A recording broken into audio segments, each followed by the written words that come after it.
Alright, তো আজকে আমার কাছে বেশ কিছু গুরুত্বপূর্ণ আপডেট রয়েছে, তো ভিডিওটি স্কিপ না করে সম্পূর্ণ দেখতে থাকো। সবার প্রথমেই কথা বলবো ঋত্বিক অধিকারীর ব্যাপারে।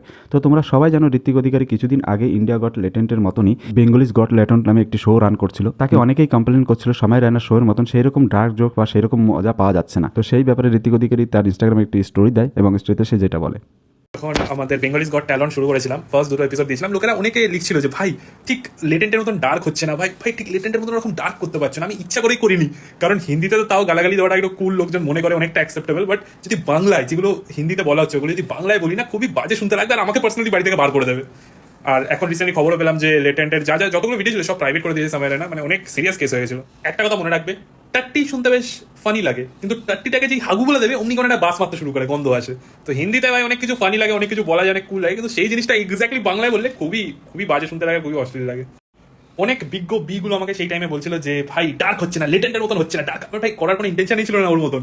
বাংলায় ভাই ওগুলো ওটা আরোই চলবে না, মানে হিন্দিতে অলরেডি তো এখন পুরো সিরিয়াস কেস হয়ে গেছে, পুরো সব ভিডিও লেটেন্টের সব ভিডিও পুরো প্রাইভেট হয়ে গেছে। আমার ভিডিওগুলো অ্যাটলিস্ট তাও এখনো চ্যানেলে আছে, একটাই কারণ ওরকম আমি ডার্ক করিনি বলেই আছে। নেক্সট কথা হলো বস্তি ছেলে পচাকে নিয়ে। তো রিসেন্টলি বস্তি ছেলে পচা তার ইনস্টাগ্রাম স্টোরিতে একটি স্টোরি পোস্ট করে এবং সেখানে দেখা যায় সে মিস্টার 12 পাসের একটি ভিডিওর লিঙ্ক সেখানে প্রোভাইড করেছে এবং তার উপরে ক্যাপশনে সে লিখেছে দারুণ কন্টেন্ট, জাস্ট দেখো গিয়ে। আর এই ভিডিওর ক্যাপশনে যেটা লেখা ছিল সেটা ছিল আমি ফাঁসি চাই। ভিডিওটার ব্যাপারে বলে আমি তোমাদেরকে স্পয়েল করতে চাই না, আমি ভিডিওর কিছুটা পার্ট তোমাদের দেখিয়ে দিচ্ছি। পুরোটা দেখতে চাইলে নিচে ডেসক্রিপশনে লিঙ্ক আছে, তোমরা গিয়ে দেখে আসতে পারো। নতুন টিচার নেওয়া হয়নি স্কুলে, আমরা জানি না কেন। মানে এই স্কুলে টিচার হওয়া এই মুহূর্তে এতটা রেয়ার যে আমাদের এখানকার মিমানরা এই নিয়ে মিম বানায় এখানকার টিচার হলে নাকি মেয়েরা সাথে সাথে বিয়ে করে নেয়, লুকস দেখে না, বয়স দেখে না। তোমরা দেখেছো এমন কখনো কোথাও?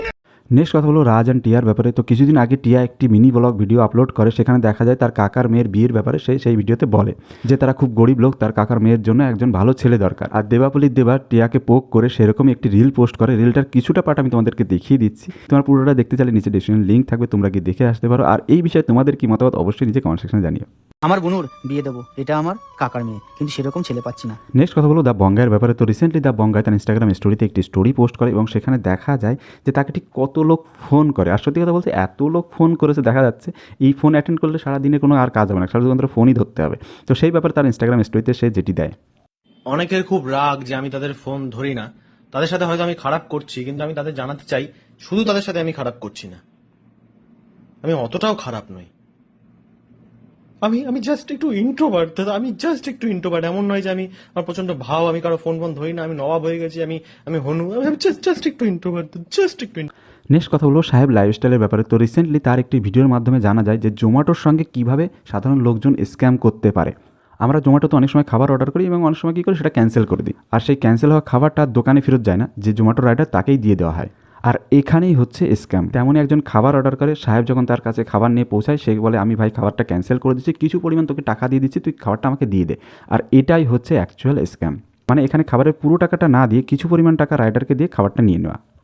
যে এই অর্ডারটা রয়েছে এখানে, তো এবার কাস্টমারের কাছে এসেছি, উনি বলছে কি ভাই অর্ডারটা ক্যান্সেল করে দে, আমি তোকে কিছু টাকা দিয়ে দিচ্ছি, ঠিক আছে অর্ডারটা আমি নিয়ে নেবো। এবার আমি ভাই ওরকম করবো না, আজকে ইনসেন্টিভ রয়েছে, অর্ডার ক্যান্সেল করলে আমার ক্ষতি হবে, তারপর আমি বুঝি নাকি সেটা নিয়ে। এমনি তুই কাজ করে খাস, আমিও কাজ করে খাই, আমি তো খারাপ চাইবো না।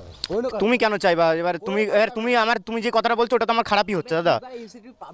কেন পাবো না? আচ্ছা মুশকিল, তো আমি তুমি কথা বলছো এগুলো, আমি কেন অর্ডার মারতে পারবো না? ফুড ডেলিভারি লাউডা এবার কোনো হতেই পারে না এটা। তুই এখানে যা সময় নষ্ট হচ্ছে এবার সত্যিকারের, এবার আমি তাহলে করতে পারবো না। না আর কি বলবো, বেকার তুই খাওয়ার টাকা আমি 150 টাকা দিচ্ছি, ভাই এনজয় কর তুই। না না দাদা, আমাকে এইটা দেখো, দাদা বৌদির অর্ডার রিটার্ন হয়ে যায়, ঠিক আছে? দাদা বৌদি আমাকে শেখা, দাদা বৌদি করে রিটার্ন নিয়ে বেলা। নেক্সট কথা বলবো রাহুলদের ব্যাপারে। তো রিসেন্টলি রাহুলদের তার ইনস্টাগ্রাম স্টোরিতে একটি স্টোরি পোস্ট করে, আর স্টোরিটি ছিল সম্পূর্ণ ইন্ডিয়া গট লেটেন্টের ব্যাপারে এবং সেই স্টোরিতে অ্যাকচুয়ালি যেটা হয়েছে সে বোঝাতে চেয়েছে যে এর থেকে বড় বড় অপরাধ হচ্ছে সমাজে, সেটা নিয়ে কোনো মাথা নেই। এই ধরনের জিনিস নিয়ে লোকজনের এত মাথা ব্যথা শুরু হয়েছে। আমাকে অনেকেই ইনবক্সে জিজ্ঞেস করছে যে লেটেন্ট সম্পর্কে তোমার কি মতামত। দেখো, আমি একটা জিনিসই বলতে পারি যে সময় রায়না লেটেন্টে যেগুলো করছে সেটা আর যাই হোক কমেডি বা ডার্ক কমেডি তো নয়। কমেডি বা dark comedy, real dark comedy কি সেটা সময় রায়নার মিডিয়া এবং পলিটিশিয়ানসদের থেকে শেখা দরকার। তো এখনকার পর্যন্ত এইটুকুই। Thank you and by.